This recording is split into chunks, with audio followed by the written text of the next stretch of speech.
안녕하세요. 저는 이제 반백살이 되어가는 의사라는 직업을 가졌다는 것 외엔 딱히 특별할 것도 없는 평범한 중년 여성입니다. 그만큼 평범한 일상을 보내고 있기도 한 사람이고요. 그래서 늘 즐겨 듣기만 하고 사연을 보내볼 생각은 하지 못했던 것 같아요. 평탄하고 지루한 하루의 연속을 보내는 제게 여러분을 재미있게 해드릴 사연이 있을 리가 없으니까요. 그런 제가 왜 이렇게 사연을 쓰게 되었냐 하면 그 이유는 며칠 전 우연히 보게 된 드라마 때문이었어요. 드라마는 요즘 사교육 문제를 좀 더 가벼운 시선으로 유쾌하게 다루는 로맨틱 코미디였는데요. 그냥 아무 생각 없이 틀어놓고 흘리듯 보기 좋은 스타일이었죠. 제가 보기 위해 튼 건 아니고 집에 있던 딸아이가 틀어놓고 핸드폰을 보며 소파에서 뒹구는 걸 옆에서 슬쩍슬쩍 청취하다가 보게 된 한 장면이 저의 시선을 붙잡았어요. 어떤 아이가 선생님께 따지는 장면이었는데 버릇없는 아이의 행동과 그럼에도 저지하지도 혼내지도 못하고 벌점을 내리는 교사의 갈등 장면이었어요. 그걸 보는데 참 씁쓸하더라고요. 요즘 교권이 바닥으로 떨어졌다고 하는 말만 들었는데 현실을 고스란히 반영한다는 드라마에서 목도한 장면은 참담하기 이를 데 없었습니다. 세월이 흐르면서 선생님이란 존재가 참 많이 퇴색되었구나 하는 생각이 들면서 씁쓸해지더라고요. 제가 생각하기에 선생님이라는 존재는 그저 수업을 하고 아이들을 통제하고 벌점이나 주는 그런 사람은 아니거든요. 어쩌면 누군가의 인생을 망치기도 구원하기도 하는 아이들이 태어나 부모나 가족 말고 가장 먼저 겪게 되는 어른이라는 점에서 그들의 역할이 무척 중요하다는 생각은 제 마음속에 여전합니다. 이리 확고하게 생각하는 이유는 너무도 많지만 가장 큰 이유는 역시 제 인생이 한 은사님 때문에 너무도 많이 바뀌었기 때문이에요. 네, 맞아요. 제가 이렇게 앞에 주저주저 무언가 설명한 이유는 바로 이 은사님에 대해서 말씀드리기 위해서였어요. 저의 인생에 있어 가장 큰 영향을 미친 사람, 그리고 절 이렇게 성장시켜주신 고마운 스승님과 제 사연, 한번 들어보시겠어요? 전 지지리도 가난한 간모 가정에서 자랐습니다. 요즘이야 간모 가정, 간부 가정 모두 흔하고 빈부격차가 저희 때처럼 심하진 않지만 제가 어릴 때만 해도 간부 가정에 대한 인식은 좋지 못했어요. 게다가 저처럼 급식비며 우유비며 늘 밀리는 간부 가정을 향한 색안경은 짙기만 했죠. 저는 늘 주눅 들어 사는 아이였어요. 간부 가정이라는 환경도 그랬지만 그걸 바라보는 사람들의 시선은 어린 제가 진 짐을 더욱더 무겁게 만들었죠. 지금 같은 시대엔 있으면 큰일 나고 난리가 날 일이지만 그땐 가정환경 두서랍시고 모든 아이들이 보는 앞에서 선생님이 엄마 없는 사람 손들어, 아빠 없는 사람 손들어 해서 수를 체크하던 시절이 있었어요. 지금 생각하면 정말 몰상식하고 가혹한 이 행위를 전 중학교에 올라갈 때까지 해야 했습니다. 하물며 이혼이야? 아니면 아버지 돌아가신 거야? 라고 묻는 선생님의 건조한 음성에 돌아가셨어요. 라고 작게 대답하며 치욕감을 삼켜야 했죠. 또한 전 제게 쏟아지는 등조 어린 친구들의 시선을 견뎌야 했습니다. 한참 감수성이 예민하던 시절의 저는 그 시간이 얼마나 지옥 같고 싫었던지 몰라요.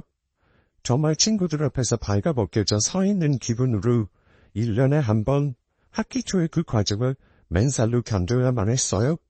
그렇게 초중 9년이라 시간이 흘렀습니다. 그리고 전 고등학교 입학하게 되었어요.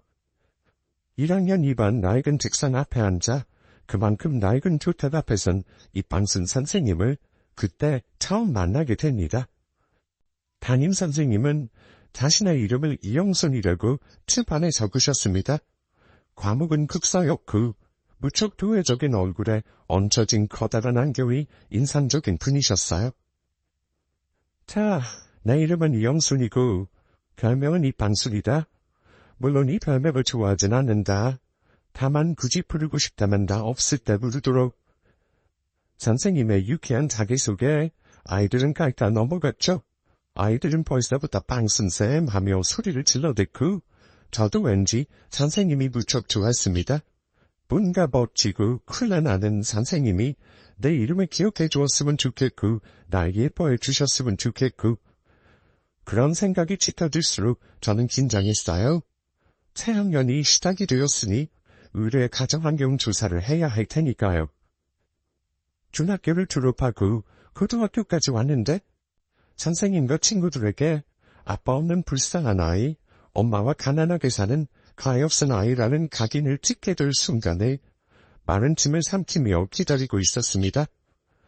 그런데 선생님은 가정환경 조사를 하지 않으셨어요. 그러자 한 아이가 손에 번쩍 들고 묻더군요. 선생님, 가정환경 조사는 안 해요? 선생님이 방긋 웃으시며 그러시더라고요. 난 너희 가정환경보다 너희의 꿈이 궁금한데? 자, 한 명씩 일어서서 자기 꿈을 이야기해보도록 해. 그럼 구루하게 1번부터 시작할까? 2번 일어나. 네. 제 꿈은 가시입니다. 아이들의 꿈을 듣는 선생님의 얼굴은 진지했어요. 험한데구 이루어질 수 없기에 꿈이라고 생각했는데 선생님은 한 명 한 명에게 그 꿈을 이루기 위해 어떤 노력을 할 것인지, 너의 꿈이 꿈으로 그치지 않기 위해 어떤 자세를 임해야 하는지 진지하게 함께 고민해 주셨죠.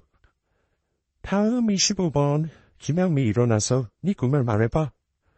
바로 제 차례가 찾아왔습니다.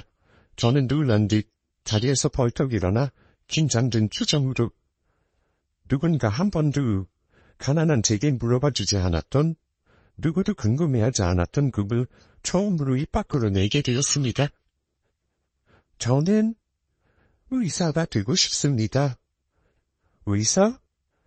수많은 아이들의 입에서 나왔던 흔한 꿈이었기에 가볍게 넘길 수도 있을 텐데 선생님은 다시 한번 물어봐 주셨어요. 저는 한껏 쪼그라든 음성으로 대답했죠. 네, 전 간담체 전공의가 되고 싶어요. 오후, 구체적인데.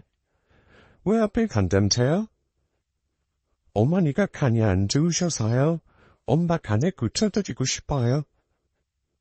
선생님은 출석부에 적힌 제 이름을 다시 한번 보시고는 절 향해 걸어오셨어요. 그리곤 제 머리를 따뜻하게 쓰다듬어 주셨습니다. 희특한 녀석. 여러분, 어떻게 영미가 꿈을 꼭 이룰 수 있도록 크게 박수 한번 쳐줄까? 아이들은 모두 절 향해 손뼉을 쳤어요. 오오 소리를 지르며 환호하는 아이들도 있었고요. 선생님도 아이들과 함께 기꺼이 제게 박수를 보내주셨습니다. 태어나 처음 느끼는 감정이었어요. 누군가에게 내 보잘것없는 꿈을 응원받는다는 기분. 그건 제 어둡기만 하던 인생의 담비 같은 거였습니다. 힘들 때마다 꺼내볼 수 있는 무한한 힘 같은 거요. 그렇게 저는 선생님의 배려로 아이들에게 가엾은 아이, 불쌍한 아이라는 시선을 받지 않고 고등학교 생활을 시작할 수 있었습니다. 전 하루하루가 즐거웠어요. 좋은 친구들도 생겼지만 무엇보다 담임 선생님과 잠깐씩 나누는 대화, 이야기들이 즐거워 다음날 학교에 가는 것이 기다려질 정도였죠. 게다가 가정환경엔 관심 없으시다던 선생님은 제가 국가에서 급식비와 우유값, 그리고 등록금 등을 지원받을 수 있게 몰래 손싸주셨어요. 물론 반 아이들 몰라요. 당시 사춘기였던 제게 공짜 급식과 공짜 우유, 그리고 공짜 수업을 받는다는 것을 친구들이 안다는 것이 얼마나 창피하고 수치스러운 일인지 선생님은 말없이 헤아려 주신 분이셨어요. 그리고 가끔 저를 불러 따로 상담도 해주셨어요. 영미야, 넌 의사 된다더니 공부를 곧 잘한다. 사실 공부를 잘하고 못하고는 선생님한테 중요한 건 아닌데 네가 그 꿈을 이루기엔 슬프게도 너무 중요한 일이잖니? 학원도 안 다니고 과외도 안 받고 이 정도면 너무 흘리면서 눈물이 날 지경이야. 우리 조금만 더 힘내자. 늘 힘나는 응원으로 되게 힘을 불어넣어 주셨죠. 그 음원 덕분이었을까요? 정말 놀랍게도 제 성적은 빠르게 올라갔어요. 그전에도 상위권이었던 성격이 반에서 1, 2등, 전교에선 10등 안에 들게 되었어요. 선생님은 무척 기뻐하셨습니다. 그리고 제 손을 꼭 잡고 말씀하셨죠. 난 네 꿈을 응원해. 절대 네가 외부적인 요인으로 네 꿈을 포기하지 않았으면 좋겠다. 선생님이 그러지 않도록 옆에서 최선을 다해 도울게. 그 말씀엔 많은 뜻이 담겨 있다는 것을 잘 알았습니다.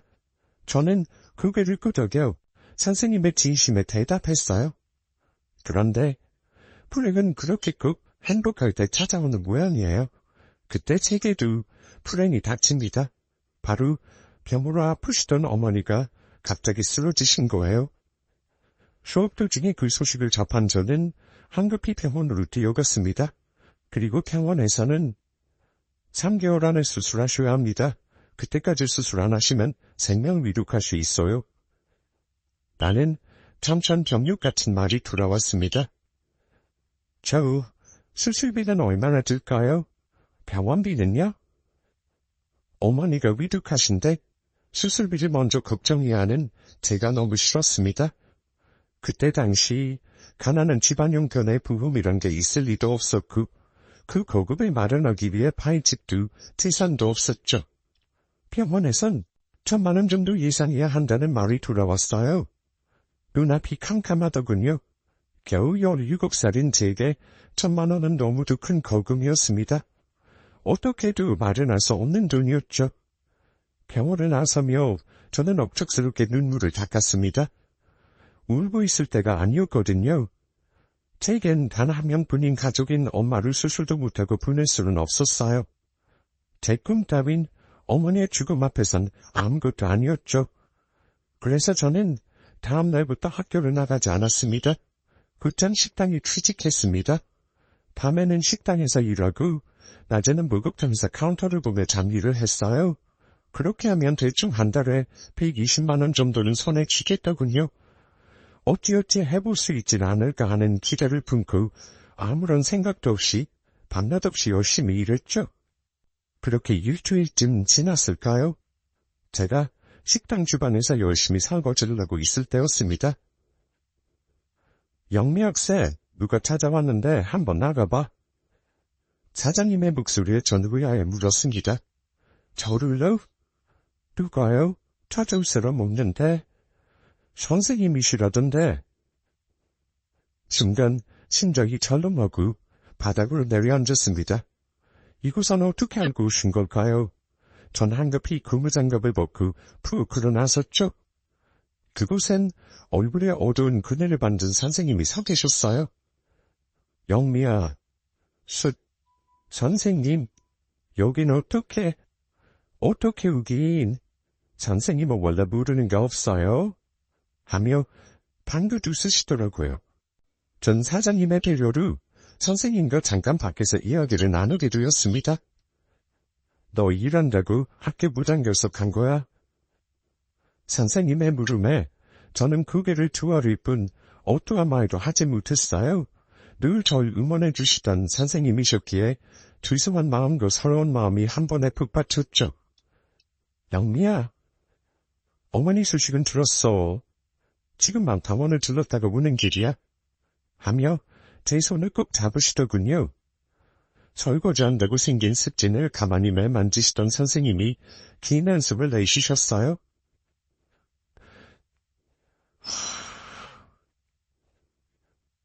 네 상황 충분히 알겠어? 어떻게든 어머니 살려보려던 네가 너무 기특하고. 그런데 선생님이 보기엔 이건 좋은 방법이 아닌 것 같다. 그럼 어떻게 해요? 당장 가원비가 없는데. 수술 못하면 엄마 돌아가신대요. 그것도 들었어. 선생님은 다 이해한다는 듯 제 손뜨고 투닥이시더군요. 그리고 저는 그런 선생님의 가슴에 비수를 받는, 하지만 제겐 어쩔 수 없는 선택을 하고 말아요. 저 학교 그만두려고요. 덤덤히 말하는데 왜 우리도 무기 매던지? 자는 꾸역꾸역 끄끄모르 기어 올라오는 울음을 삼키며 말을 이었어요. 검정고시로 충분히 고등학교 졸업장 딸 수 있으니까 저 진짜 괜찮아요. 우선은 엄마부터 살려야 해요.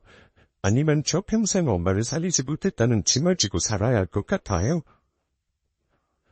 네 마음 다 알아. 선생님의 구유한 음성이 들려왔습니다. 그리고 선생님은 아무런 말도 없이 조심히 통장 하나를 내미셨어요. 이게 뭐예요? 저는 놀라 통장을 열어보았는데 그곳엔 거금 1,000,000원이 찍혀 있었습니다. 저는 놀라서 몇 번이나 금을 확인하며 다시 세어봤어요. 그런데도 역시나 1,000,000원이었어요. 선생님, 이게 뭐예요? 우선 이걸로 어머니 수술부터 해드리자. 그리고 그 이후의 일은 그 후에 생각해보자. 누가 봐도 뻔했죠? 갑자기 1,000,000원이란 후원금이 들어올 리도 없고 이건 선생님의 사비가 분명했습니다. 저는 눈물을 쓱 닦고 선생님 때 통장을 돌려드렸어요. 선생님, 저 이거 진짜 못 받아요. 절대로. 제가 알아서 할 수 있어요. 그러자 선생님이 난생 처음 보는 오만 표정을 지으시며 되게 그러시더군요. 내가 그랬지? 네 꿈을 한술 때문에 포기하지 말라고. 그건 너희 한이 한 말이기도 하지만 내가 네 선생으로서 꿈 널 지켜주고 싶은 의지도 있단 말이었어. 그러니까 내 말 들어. 선생님, 어허. 이럴 땐 감사합니다 하고 받는 거야.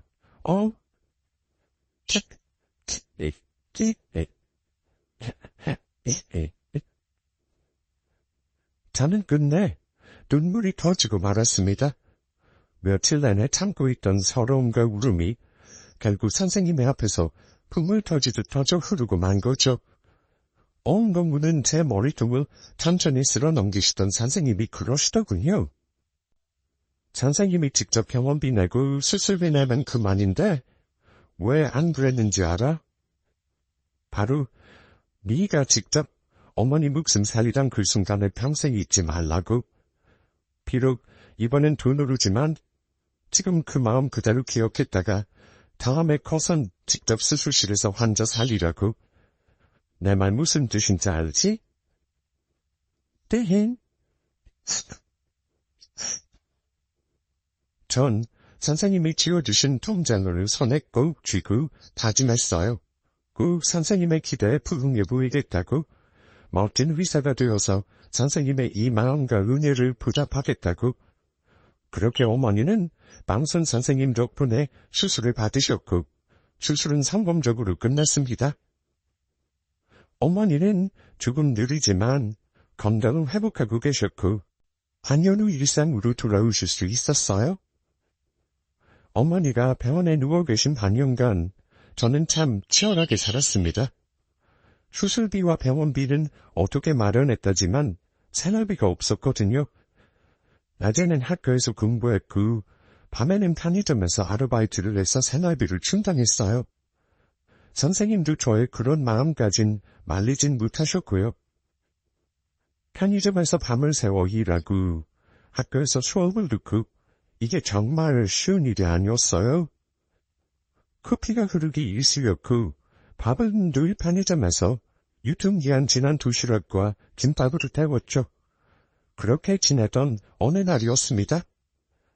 제가 편의점에서 꾸벅꾸벅 졸고 있는데 어이 학생, 여기서 졸면 어떻게 하나? 하는 소리가 들리는 거예요. 저는 놀라 퍼뜩게 고개를 들었죠. 그 앞엔 방순 선생님이 방구 듣고 계셨어요. 커다란 안경 안으로 선생님의 볼살이 밀려 올라가게 웃으시는 그 미소를 전 참 좋아했습니다. 선생님, 우리 양미 완전 피곤하지? 선생님 댁은 이 편의점 반대편 아니세요? 여긴 웬일이세요? 제가 의아해서 묻자 선생님의 도시락 가방을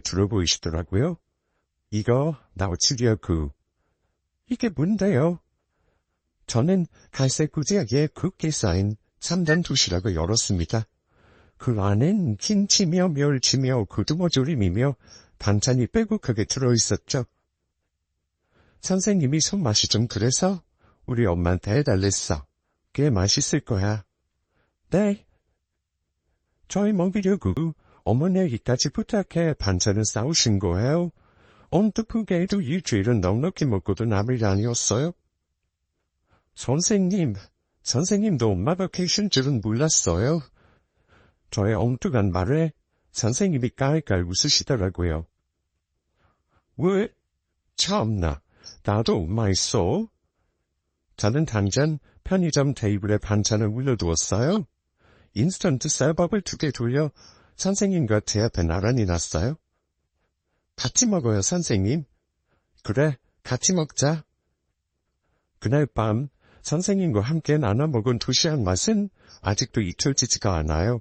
정말 너무도 맛있고 무척이나 따뜻했거든요. 그렇게 시간이 흘렀어요. 어머니가 태어나시면서 저는 편의점 아르바이트를 그만두었고 공부에 매진할 수 있었습니다. 선생님이 주신 힘 덕분인지 성적은 쑥쑥 날이 갈수록 올라갔습니다. 그렇게 고등학교 2학년이 되었는데 정말 다행히도 선생님이 또 제 담임이 되셨어요. 나중에 교무실 청소를 하다가 흘려들은 이야기인데 선생님이 저 대학 갈 때까지 보살피고 싶다고 저희 반 담임을 찾으셨다고 하더라고요. 그리고 방순 선생님은 저 때문에 다들 마다하는 고3 담임까지 맡으시게 되셨습니다. 그렇게 힘든 입시생 생활이 시작되었어요. 제가 지칠 때마다 선생님은 제게 힘이 되어주셨고 저는 당당하게 한국에서 제일 좋은 대학 의대에 합격하게 되었습니다. 그러나 전 곧 대학 진학의 방향을 트게 됩니다. 바로 비싼 등록금 때문이었어요. 제가 아무리 성적이 좋은들 전국에선 알고 계신다는 애들이 다 모이는 그 학교, 그 과에서 장학금을 받는 건 무리였어요. 이리저리 다 알아보아도 대출도 힘들고 어머니의 형편은 나아진 것이 없으니 전 결단의 선택을 해야만 했죠. 그래서 대학을 좀 낮춰서 장학금을 받고 들어가려고 결심한 거예요. 속 이상하긴 했지만 어쩌겠어요.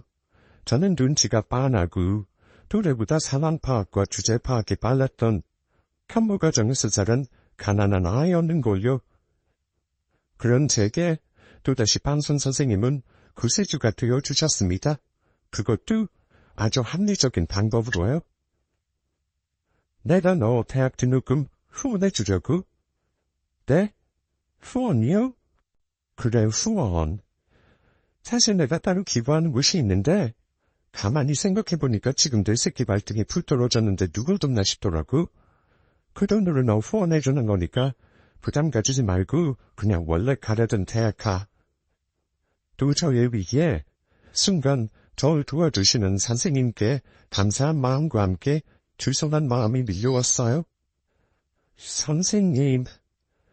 저는 말을 잇지 못하고 가만히 고개를 숙였죠. 그러자 방순 선생님이 껄껄 웃으시며 그러시더군요. 대학 욕심나서 싫다는 소린 못하겠지? 제 마음을 어찌 그리 잘 아시는지? 사실 저도 그 돈을 받으면 안 된다고 생각했지만 제가 늘 꿈꾸던 대학에 입학하고 싶은 욕심이 컸어요.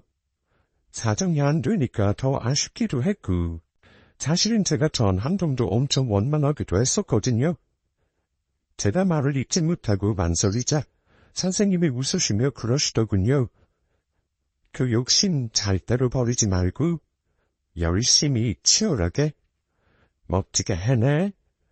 네 꿈이 헛되다고 비웃었던 모든 사람들에게 보여줘. 네 꿈은 한낱 꿈이 아니라 희망이었다는 것. 난 그거면 충분해. 저는 선생님의 후원을 받아 대학을 다녔어요. 등록금과 가끔은 융통까지 챙겨주셨고요. 전 선생님을 부모처럼 믿고 따랐습니다. 근데 의예대가 정말 빠듯하더라고요. 사생활도 없고 엄마에게 전화할 시간도 마땅찮았어요.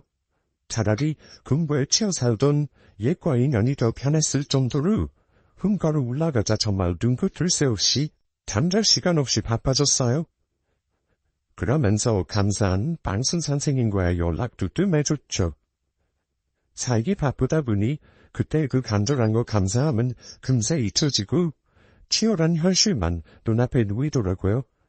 하지만 방순 선생님은 달랐어요. 제가 대학 졸업할 때까지 후원해 주신다는 등록금은 끝까지 꼬박꼬박 입금되었습니다. 그리고 저의 졸업식이 찾아왔어요. 전체 인생에 가장 중요한 두 분인 엄마와 선생님을 초대하고 싶어 전화를 했어요. 그런데 지금 거신 번호는 없는 번호라는 안내 멘트만 뜨더라고요.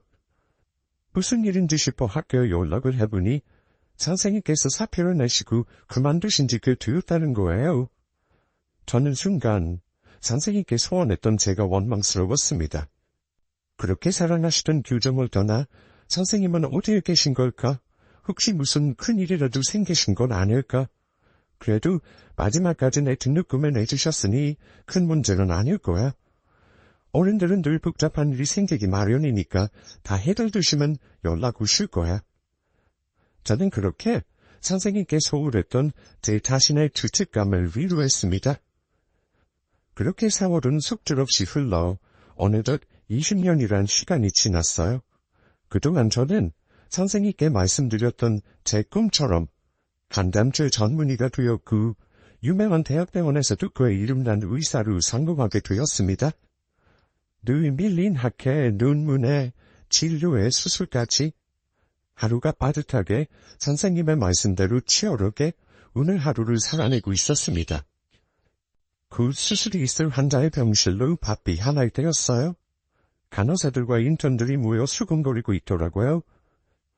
그런데 교수님은 VIP 수술 위주로 하시지 않아? 그것도 그렇고 일단 환자가 수술비는커녕 입원비도 없으니까. 진짜 좋은 분 같은데 어쩌다가 너무 딱하게 됐어. 그러니까 가족도 하나 없다면서? 저는 걷던 걸음을 멈추고 대화에 끼어들었어요. 무슨 일인데 그래요? 그 VIP 수술 위주로 하는 교수가 나 맞죠? 사실 제가 VIP 수술 위주로 하는 건 사실이었어요. 눈여기는 의사다 보니 병원에서 맡기는 환자가 죄다 VIP 병실 환자였기 때문이에요. 교수님. 왜? 뭔데? 사실 딱히 오지랖도 넓지 않고 남의 일에 끼어들기 싫어하는 사람이긴 한데 이상하게 그들의 대화 속에 환자가 궁금해지더라고요. 사실은 며칠 전에 응급실로 들어오신 환자분이신데요. 혼자 가난하게 사신 분인데다가 국가 보조금을 받아 생활하신대요. 간 기능이 좋아되어 간이식을 하셔야 하는데 맞는 간 이상 나왔는데 수술비가 없으셔서 이식 수술을 포기하셔야 할 상황이에요. 워낙 좋으신 분이고 저에게도 친절하셔서 너무 안타까워서요. 간 기생자가 이렇게 딱 맞게 나타나기도 쉽지 않은데 너무 아깝잖아요. 가슴 아픈 사연이긴 했어요. 하지만 저도 이제 어른이 되어버렸는지 절절한 그 사연에 딱히 동요되진 않더라고요. 다만 뭔가 이상한 기분이 저를 감싸는 느낌이랄까? 그때 그 기분은 참 말로 표현할 수는 없는데 어쨌든 이해할 수 없는 기분에 표정이 어두워졌나 봐요. 아, 그래? 저의 대답에 인턴이 고개를 발끝까지 숙이면서 그러더군요. 너무 좋은 분인데 안 되셔서 괜한 말씀드려서 죄송합니다. 아니야, 한참 그럴 때야. 환자 한 명 한 명한테 애정을 가지는 태도 아주 좋은 거예요. 그렇게 인턴의 등을 두드려 칭찬하다가 전 그 찝찝하고 이상한 기분을 견디지 못하고 말했죠. 그 환자 내가 좀 봅시다. 몇 호라고? 그렇게 인턴을 따라 도착한 곳은 다인 병실이었고 병실 한쪽에 뼈만 앙상하게 남은 노인이 누워 계신 쪽으로 시선을 돌렸습니다. 저분이세요. 전 그 환자에게 뚜벅뚜벅 걸어갔죠. 안녕하세요, 환자분. 몸은 좀 어떠세요? 저는 다정히 가서 안부를 물었고요. 환자가 푹 덮고 있던 이불을 젖혔습니다. 검어진 얼굴과 움푹 파인 눈꺼풀 안 눈동자와 눈이 마주치는 순간 저는 굳어버리고 말았습니다. 바로 너무도 그리웠던 빵순 선생님이었던 거예요. 선생님은 그때보다 많이 늙으셨고 강화도로 무척 지치신 모습이셨으나 그 맑은 눈동자와 인자한 미소만은 그대로셨습니다. 혹시 이 빵순 선생님? 제가 울먹이며 선생님을 부르자 선생님의 커다란 안경 안으로 마른 물이 밀려 올라가더군요. 아이고, 우리 영미구나. 우리 영미가 진짜 의사가 되었네. 그럴 줄 알았다는 듯, 당연히 그리 될 걸 믿었다는 듯, 선생님은 놀란 기색 없이 환히 웃으셨어요. 그리고 저는 울었어요. 선생님의 쭈글쭈글한 손등에 얼굴을 묻고 하염없이 울고 또 울었습니다. 그렇게 한참을 우는 동안 선생님은 그때처럼 저의 머리통을 천천히 쓸어 넘겨주셨어요. 그 손은 늙고 병들었지만 여전히 따뜻하고 눈물이 날 만큼 다정했죠. 선생님, 선생님. 그렇게 2-3시간쯤 울었을까요? 저는 퉁퉁 부은 눈으로 선생님을 바라봤어요. 갑자기 연락이 안 되셔서 너무 놀랐는데 대체 이게 무슨 일이세요? 그러자 선생님은 이제껏 자신이 살아온 이야기를 무덤덤하게 들려주셨어요. 제가 대학에 들어가고 1년쯤 후 남편의 사업이 부도를 맞이했다고 해요. 모든 재산이 압류되고 결국 선생님의 월급 통장까지 압류를 당하셨다고. 그 충격으로 남편분은 돌아가시고 혼자 그 빚을 떠안게 두셨다고. 선생님이란 직업으론 감당할 수 없는 큰 빚이었기에 학교를 그만둔 후 별의별 일을 다 하면서 갚아나가셨다고 해요. 선생님, 그럼 그 와중에도 제 등록금을 챙기신 거예요? 그럼, 그건 나와의 약속인데. 내가 그랬잖니. 네 꿈이 너의 환경 때문에 무너지지 않게 하겠다고. 선생님은 그 힘드신 와중에도 제 꿈을 지켜주시기 위해 안간힘을 쓰셨던 거예요. 전 그것도 모르고 그 은혜도 모르고 저 사이에 바빠 선생님을 찾아볼 생각조차 하지 않았던 겁니다. 저는 너무 죄스럽고 죄송한 마음에 고개를 조아릴 수밖에 없었어요. 선생님, 정말 제가 잘못했어요. 정말 죄송합니다. 한 번이라도 찾아볼 생각을 했었어야 했는데 머리가 없는 짐승이 하는 짓을 그대로 해버렸네요. 진심을 다해 사죄드리자 선생님은 길게 웃으시며 그러시더라고요. 너한테 뭘 바라고 해준 거라면 난 아주 나쁜 사람이지. 난 네가 네 꿈을 이루고 이렇게 멋지게 살고 있으면 그걸로 충분해. 정말 그것만으로도 너무 행복하구나. 그러며 제 손을 꼭 잡으시더군요. 잘했다 우리 영미. 너무 잘했어. 너무 잘해. 라고 혼잣말을 우쭐이시면서요. 저는 그 길로 선생님의 병실을 VIP실로 바꿔드렸어요. 그리고 모든 치료비를 제가 대기로 했죠. VIP실로 옮기신 선생님은 잡을 안 썩이셨어요. 아이고 세상에 이게 얼마나 비쌀 텐데. 혼잣말을 중얼거리시다가 제 손을 덥석 붙들고 그러시더군요. 아이고, 영미야. 괜찮다. 난 살 만큼 살았어. 그럴 필요 없어. 이제 다 늙어서 이런 우강 필요 없다. 이럴 돈 있으면 너 맛있는 거 사 먹어. 맛있는 거 사 먹으라니? 저는 그 말이 왜 그리 눈물이 날 만큼 반갑던죠. 선생님은 여전히 절 그때 그 고등학생 영미로 대해주시고 계시더라고요. 저는 이불을 끌어 잘 덮어드리며 그랬어요.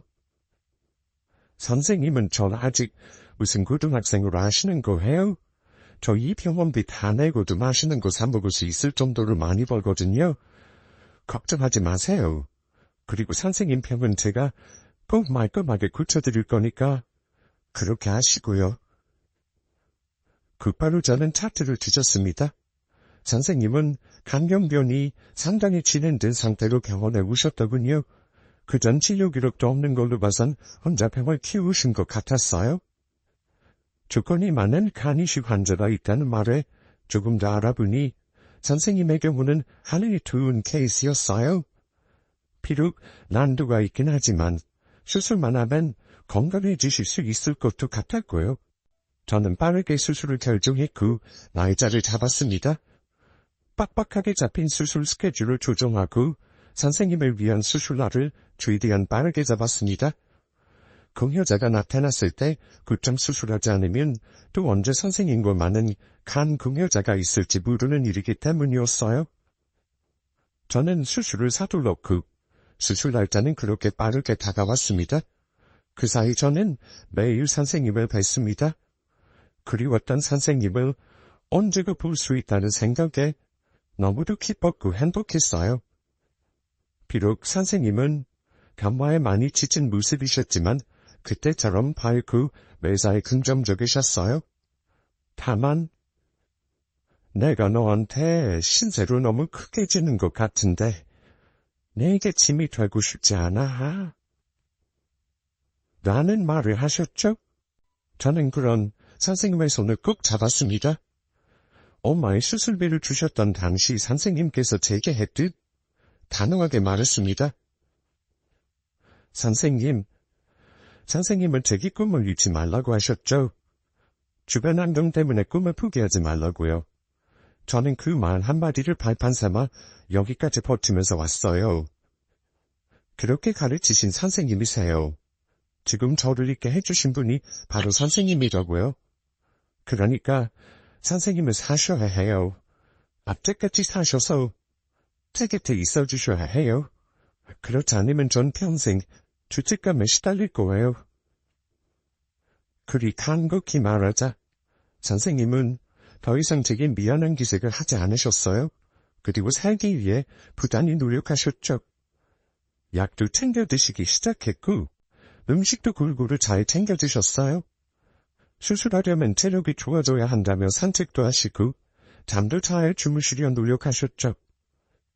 아무것도 남지 않은 선생님의 인생에 살아야 할, 버텨야 할 힘은 오로지 저였습니다. 그렇게 선생님의 은혜에 보답할 수술날이 다가왔습니다. 전 떨리는 마음으로 선생님의 병실을 찾았어요. 선생님은 어느 때보다 밝은 모습으로 저를 맞아주셨습니다. 선생님, 컨디션 어떠세요? 아주 좋아. 선생님, 제가 꼭 살려드릴게요. 푹 주무시고 나오신다고 생각하시고 마음 편히 먹으세요. 제가 선생님의 손을 꼭 잡고 말씀드리자 선생님이 그러시더군요. 영미야, 난 너 믿어. 네가 만약 날 살리지 못한다고 해도 넌 멋진 의사고 훌륭한 교수야. 네가 살린 수많은 목숨이 있고 나 하나 죽는다고 네가 멋지고 훌륭한 의사가 아니라는 것 아니야. 내 말 무슨 뜻인지 알지? 눈물이 핑 돌았습니다. 선생님은 이 수술이 실패했을 시 제가 겪을 상심을 더 걱정하고 계신 거였어요. 어찌 이 깊고 넓은 뜻을, 사랑을 제가 헤아릴 수 있을까요?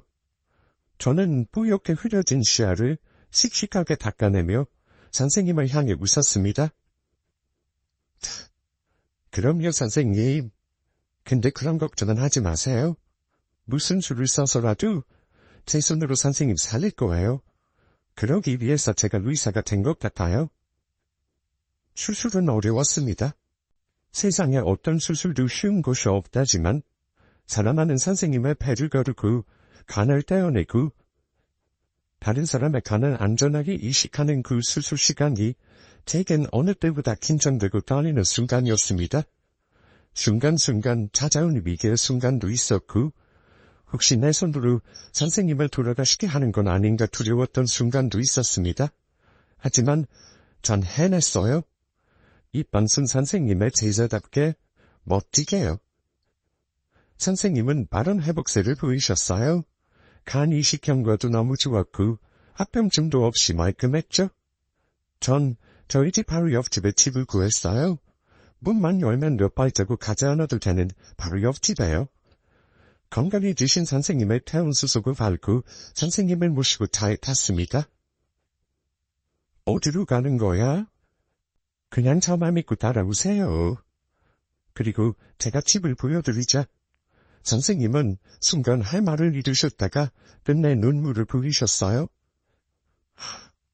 아니 영미야, 이게 다 뭐야? 선생님이 그때 제게 주셨던 1,000,000원이요. 아마 그 돈으로 아파트 한 채 사두셨으면 서울에 이 정도 아파트는 한 채 마련하시고도 남으셨을걸요. 전 부담스러운 기색이 역력하신 선생님의 손을 잡았습니다. 그때 선생님 덕분에 사셨던 엄마도 몇 해 전에 노안으로 돌아가셨고 그 사이에 저 최대한 엄마한테 줄수록 납작히 효도했어요. 다 선생님 덕분이에요. 그러니 이 집은 선생님 집이에요. 그때 선생님이 베푸신 은혜에 비하면 아무것도 아닌 정말 보잘것없는 집이요. 여기 바로 저희 집 옆집이에요. 평생 저랑 이렇게 살아요? 네? 그래도 영미야, 이건... 전 극구 사연하시는 선생님을 향해 고개를 가로저었어요. 아니요, 선생님. 이건 선생님이 지금까지 베풀면서 착하게 사신 것에 대한 아주 작은 선물이에요. 그러니까 절대 불편해하지 마시고 그냥 받으세요. 전 이것보다 더 많이 해드려야 해요. 아직 제 결초보는 한참 남았으니까 건강하게 오래오래 사셔야 해요. 아셨죠? 그렇게 전 제가 너무도 존경하고 사랑에 마지 않던 이방순 선생님의 사랑을 독차지한 애제자가 되었습니다. 늘 선생님께 관심받고 싶고 사랑받고 싶고 이름이라도 한 번 더 굴리고 싶던 전 하루에도 몇 번씩 선생님을 마주보고 함께 책을 읽고 식사를 하고 산책을 하며 하루를 보내고 있어요. 요즘 말로 이런 걸 성덕이라고 하나요? 뭐가 되었든 전 선생님이 주신 사랑과 은혜, 하늘과 바다 같은 그 마음을 평생 잊지 않고 갚으면서 살려고요. 아무리 세상이 각박하고 선생이 선생답지 못하고 학생이 학생답지 못한 세상일지라도 아직 세상은 아름답고 선생님 같은 분은 계시고 저 같은 학생 또한 있을 거라고 믿어요. 선생님은 아직도 제게 가끔 미안해하시곤 하시는데 이 사연을 빌어 다시 한번 말씀드리고 싶어요. 선생님은 지금까지 선생님이 베푸신 그 큰 사랑을 다시 돌려받으시는 거예요. 저 말고도 많은 학생들에게 베푸셨을 그 사랑, 제가 평생을 두고 조금씩 갚을게요. 선생님 덕분에 저는 이렇게 멋진 의사가 되었고 사회의 한 일원이 되어 건강하게 오늘을 살아가고 있습니다. 선생님, 사랑하고 너무도 존경합니다. 어때요? 제 긴 사연 조금 지루하셨을지도 모르겠어서 걱정이네요. 혹시 여러분들도 이 사연을 듣고 언뜻 생각나는 스승님이 계신가요? 아직 스승의 날은 멀었지만 안부전화라도 한번 해보시는 게 어떨까요? 그럼 제 사연 들어주셔서 감사합니다. 오늘도 보답하는 하루 되시길 진심으로 기원합니다. 감사합니다.